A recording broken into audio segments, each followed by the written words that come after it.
Welcome to What's Up, Punks, where we take a look at the myriad of subgenres under the umbrella of punk. Today we'll be taking a look at biopunk. Let's sin against God and nature. Or ribofunk if you want to be a tool. Yeah, before we get into biopunk proper, there is a bit of unpleasantness we need to deal with. I will not be talking in depth about Paul Di Filippo. Not because I underappreciate any of his work or his contribution to biopunk as a whole. It's just at the end of the day, this is my show and I get to choose what I talk about, and I think he's kind of a dick. What is biopunk? Think of Umbrella, Tricell, and the like decided to use their bioengineering instead of creating weapons, but consumer products. But also weapons, and you'd be in the right area. It is most certainly a cousin to Cyberpunk, which we'll spin back to in a bit. The key difference being, whereas in Cyberpunk, artificial intelligence raises the question of what is the mind, and what do we classify sapience, a person or soul, is, aka transhumanism, which we will go over more when we go to Cyberpunk. Biopunk plays the clockwork of life to question what human nature would mean if pushed to the edges, the absolute limit. Or to put more simply, one is meat and screaming, while the other one is tech and screaming. Technology. As the name would suggest, biopunk places a heavy emphasis on biotech. This can range from tailored viruses to designer bodies, to full-on Cronenberg, with everything from your cell phone to your house being a living thing. Usually humanity has been hit by a virus or some kind of great calamity that instigates genetic editing, or simply it's become vogue. What's a better way of expressing one's own individuality than cartailing a body to your own specifications? You want live Pokemon you can trade, battle, hell, even design? You can do that at home with your own biocomputer and a cloning vat. If I was better at creature design, that would be the punk art for this week.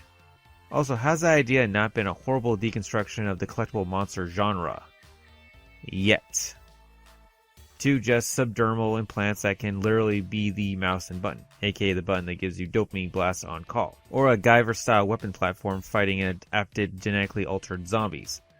Because there's always a zombie apocalypse. That's biotech, baby. Upon reflection, I could have saved a few minutes of me jabbering if I just said Reaper Tech. Because Reaper Tech. Cyberpunk being Biopunk's big brother, they look very similar, but getting increasingly separated as we move from one to closer to Bugpunk on the biospectrum. Yes, that's a thing. No, I will not be covering it. Maybe. We'll see. Let's see how the Patreon goes. Anyway, leather-clad cyborgs, anti-heroes walking the rain-slick streets while neon gleams off chrome is very much biopunk, and God, if it sounds like home. Gas masks have come back into style because I paid good money for this long and I'm not going to damage it. Or again, horrible diseases have now ravaged the earth. On that note, we run an odd gambit for biopunk when it comes to fashion. Like I said, predominantly, yeah, you could look like an extra from Blade Runner or Venus Wars. For everyone that also watches Anime Abandon, thank you for getting that reference. But that's the middle, not the extreme. On one end, we have biomech hard suits grown to your own skin like the carapace of a lobster, and then on the other hand, you have a shown off bit more skin than traditional cyberpunk. Basically, one being a world where it's all gone wrong, and the other being Planet of the Supermodels. Insert your own Ukrainian, Brazilian, Italian, or Irish joke here.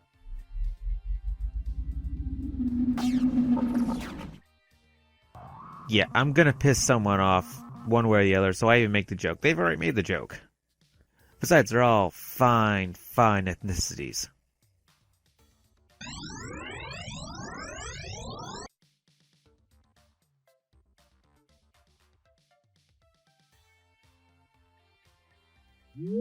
Also, don't ever hack my screens. Bony lasses. Bonnie. With all avenues open, and with not just the human genome cracked wide open, patented, and copyrighted, so is the animal. So a lot of biopunk has zoo people in it. Because who wouldn't want to live on Commodity Earth? Or Sci-Fi? Or Kung Fu Panda? Sheesh. I kid. The idea of mixing genetic structure, especially as something as vogue as getting a tattoo or your nails did, is a long time honored tradition. And for every example I gave, there is a counter, like Adventure Time, or Batman Beyond, or the criminally underappreciated work Read Only Memories. All helping the grand question, when does something start or stop being human? Also cat girls. Because cat girls. As far as the architecture side of things, on the beat now we have megacities stretching out as far as the eye line, and up to the heavens, a playground of steel and concrete lit by neon and holographic ads. To the fringe being the world designed by Giger, or the inside of Abadox, a world grown not too dissimilar to Cyberpunk. Just as I stated in that video, organic like a flower, not organic like meat, Biopunk is the meat. It's not coincidence that these two videos are side by side with each other. In many ways, one is a dark reflection of the other, replacing the green with red and gray, and pretty with efficiency, but keeping the sweeping curves, if not a bit rougher in areas, and in ways more surreal. Unless it's real. What is sweat if not a way to keep a superstructure cool? What is a heartbeat if not a motor? What is a brain if not a processor? Bone if not structure? Skin if not walls to hold things in? What is a home without a character? Does a city not have its own heartbeat? Where did Biopunk start? Okay, I could sit here and go off about the island of Dr. Monroe, Neuromancy as touchstones of Biopunk. I could also ramble on about how Le Voyage dans la Luna is seminal to all sci-fi. I'm not going to, but the idea of biotech and its use in fiction has been nothing new. Biopunk does owe a lot to its beginnings to Paul Di Filippo, a speculative book writer, who stated, "I began to see a drawback or a blind spot in the cyberpunk worldview. To be kind or silly or periodic, I coined the term ribofunk, ribo from biology, ribosome, and then another musical form, funk, instead of punk, and made a little Xerox manifesto, tongue-in-cheek at this point. Then I was infected by my own idea, my own joke, and I started to do a bunch of stories that were later collected in Ribofunk. However, I personally believe that Biopunk would have been a thing regardless of any one person's involvement. It has been a long idea of man playing God, and it's not a stretch to go from hacking tech to hacking meat. Which segues into real-life biopunks. Just like last week, Biopunk extends outside just a genre, as there are real biopunks out there, also known as biohackers. Biohacking is doing biology in your kitchen and making your own equipment from scratch, much like the early garage days of personal computer development. Also including critical biomechanical practices, political engagements with materials of biology in such a way that it questions dominant discourses and oppressive frameworks. This is artistic practice that draws on the important research of scholars. It's self-reflective biology that where art and design have the potential to reveal alternate perspectives and enable subversive potential. It's also a practice of autonomy and self-determination. It brings these ideas into the messy wetness of biology to enact experiments and change authoritarian structures. Time for those recommendations if you want to get your hands dirty in Biopunk. And this time around, I most definitely have some stuff for you to check out. First, Repo, the genetic opera. If you've seen any of the old Chaos Theater, you know that I'm a fan of rock operas, so I can't help but recommend Repo, it honestly being the first one I ever watched and one of my favorites. It's gothic, slick, and sleazy with sexy ladies, dark comedy, and catchy tunes, plus the angelic voice of freaking Giles from Buffy. What's been playing for a little while now is one of my favorite excerpts from the rock opera. Check it out, you won't be disappointed. Still beating hard from your death!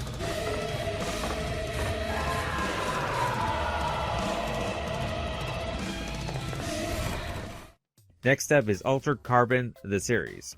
Not the book because I haven't read it, but the series is half as good as the book. It's one hell of a book. It lacks the style of Repo, but it's got some very interesting concepts with the idea of the human body being basically a condom for the mind. Eye candy for everyone, and a noir filled in some places. Could have had some more of the noir in it, but it's still good, and it's on Netflix. How do I feel about Biopunk? I like it, but I don't love it. I'm a huge fan of Geiger's art, and for those not in the know, among other things, he did the concept for Alien. Going in, I thought Biopunk would be very similar to his style, and that's out there, but that's not the norm. For the norm, it's my kind of standard of a banal, and not his biomechanical dark surreal awesomeness. focusing more on viruses, advanced GMOs, and the idea of the human body being a commodity, and not a dark, somewhat perverse blending of meat and tech. However, when Biopunk is done right, it's awesome, interesting, sexy, and thought-provoking. If I did have to have a meat suit, might as well be bespoke. Before we close this one out, here's this week's question. Do we reclassify Blade Runner as a Biopunk movie? I know, how dare I, but given how genres change over time, come on, let me plead my case. First, let's take a look at comparing replicants to similar synthetics from around the same time. In this case, Ash Bishop. Okay, not too dissimilar. Now let's do some damage. Okay, well, those two are definitely synthetics. Now let's look at a replicant.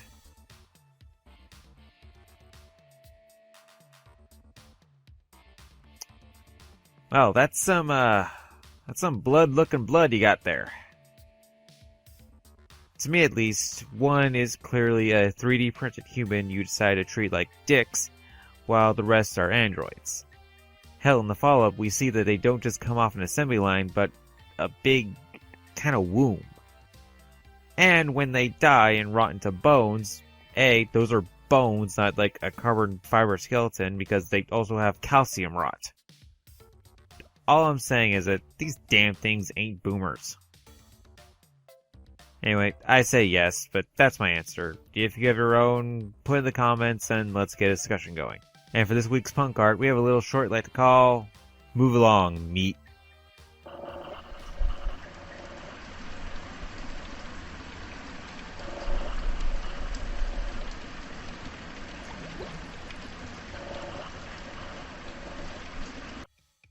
Well, this has been What's Up, Punks. Next week we go deeper into the Chaos Theater to a little watering hole called Rantasmagoria for some smooth covers.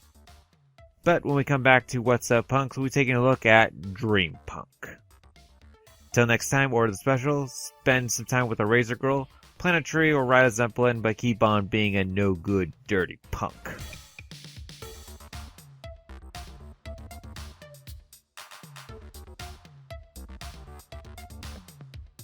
You know it, you love it, here's the spiel, let's do it.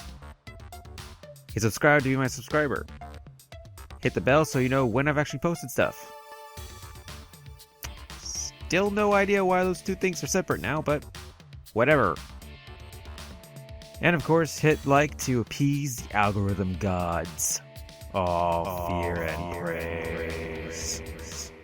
On a list of whatever YouTubes, I am also probably not going to get any ad revenue for these videos, so if you would be so kind, check out that Patreon and the GoFundMe.